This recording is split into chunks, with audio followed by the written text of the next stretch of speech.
microscopic crack, which grew in both directions at about 3 miles per second. The crack, following the path of least resistance, encircled the globe in about 2 hours. As the crack raced around the Earth, the overlying crust opened up like a rip in a tightly stretched cloth.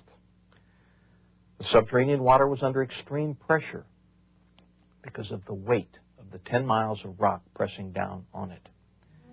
So the water exploded violently out of the rupture. Calculations show that all along this globe-encircling crack, fountains of water jetted supersonically over 20 miles into the atmosphere. The spray from this enormous fountain produced torrential rains such as the Earth has never experienced before or after. The Bible states that all the fountains of the great deep burst open on one day. And it describes these events about 4,500 years ago, which we can now tie together scientifically in cause and effect order as the hydroplate theory. The fountains of the great deep and the expanding steam produced violent winds, some of the water jetting high above the cold stratosphere, froze into supercooled ice crystals and produced some massive ice dumps, burying, suffocating, and instantly freezing many animals. The high-pressure fountains eroded the rock on both sides of the crack and even threw up the limy contents of many pre-flood seas. Huge volumes of sediments settled out of this muddy water all over the Earth. These sediments trapped and buried plants and animals, forming the fossil record. The flooding uprooted vegetation, moving it to regions where it accumulated and quickly became coal and oil by processes we can duplicate in the laboratory today. Experiments show that as erosion widened the rupture, its width became so great that the compressed rock beneath the subterranean chamber sprung upward, giving birth to the mid-oceanic ridge that wraps around the Earth like the seam of a baseball. The continental plates, the hydroplates, still with lubricating water beneath them, slid downhill away from the rising mid-Atlantic ridge. After the massive, slowly accelerating continental plates reached speeds of about 45 miles an hour, they ran into resistances, compressed, crushed, thickened, and buckled. The portions of the hydroplates that buckled up formed mountains.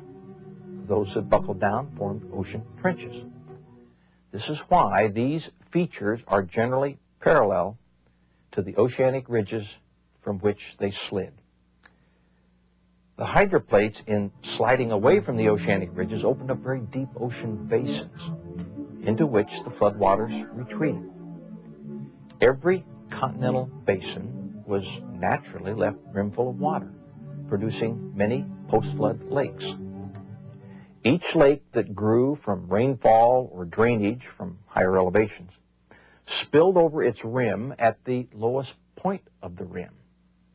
That eroded a little notch in the rim, allowing even more water to flow through the notch faster, cutting the soft flood-deposited sediments even deeper. This process accelerated until all the lake's water dumped through a very deep slit, forming a canyon. The largest of these was the Grand Canyon. North and east of the Grand Canyon was a huge lake that I have identified and named Grand Lake. Its dumping released more water than is in all 5 of the Great Lakes combined.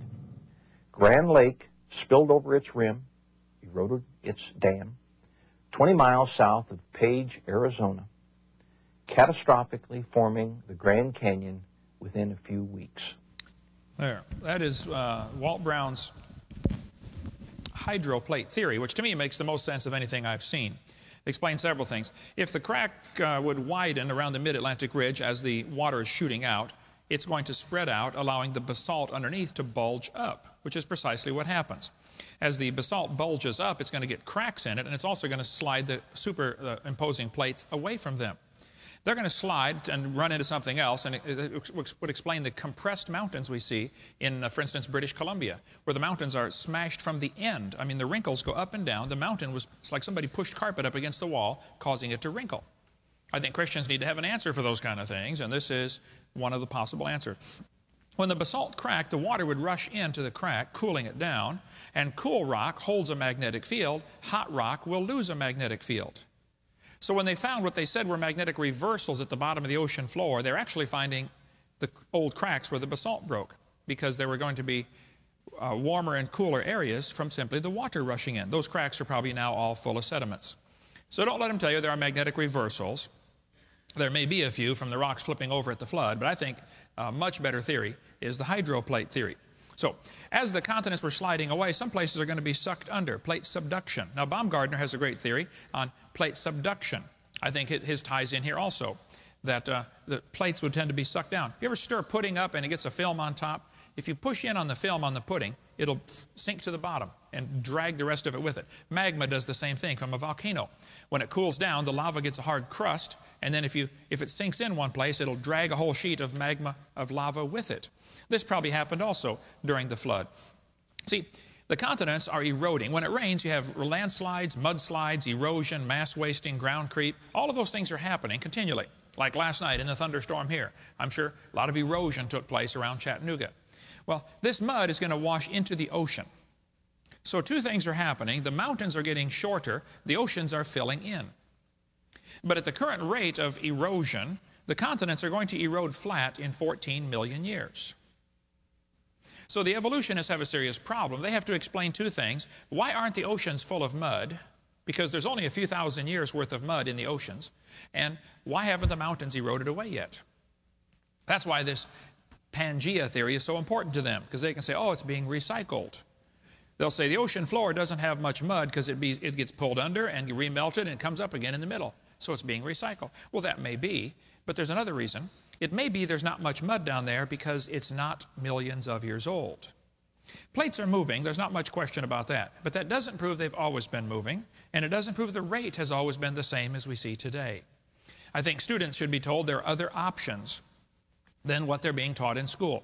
Now, I live right by Interstate 10 in Pensacola, Florida. Interstate 10 runs all the way from Los Angeles to Jacksonville, Florida. If I see somebody headed east on Interstate 10 at 70 miles an hour, does that prove they started in Los Angeles 4 days ago? No, they might have just got on at the last exit, right? And just because we see these continents moving a little bit today does not prove anything long-term historically. Don't fall for that propaganda. The continental drift theory is designed to avoid two problems for the evolutionist. One, the magnetic field's getting weaker. Number two, there's very little sediment in the ocean. And another explanation for that might be that the Bible is right and the earth is not billions of years old. People say, where does the ice age fit into the Bible? There certainly was an ice age. There's not much question. Ice came all the way down to Kansas City, Missouri. How many of you are from Ohio or Indiana or Michigan or Minnesota or one of these states that are covered by ice? They used to be covered by ice, okay? Actually, this time of year, they're still covered by ice. But there's all kinds of evidence around those states that you can prove there really was an ice age. When ice pushes out, it piles up a pile of rocks in front of it. When the rocks are left there, when the ice melts back, it's called a terminal moraine. If it pushes the rocks to the side, it's called a lateral moraine. When the ice melts back, it leaves behind lakes called kettle lakes. Minnesota, the land of 10,000 lakes, is full of kettle lakes. As the ice melts back, the ground actually lifts up because the weight is gone. The ground may lift up quite a ways. That's called isostatic rebound. There is no question those things actually happen. The question for the Christian is, where does this fit into the Bible? And what froze the mammoths? Some of the big, hairy, hippie elephants that are found frozen standing up, food still in their teeth. What happened to the mammoths?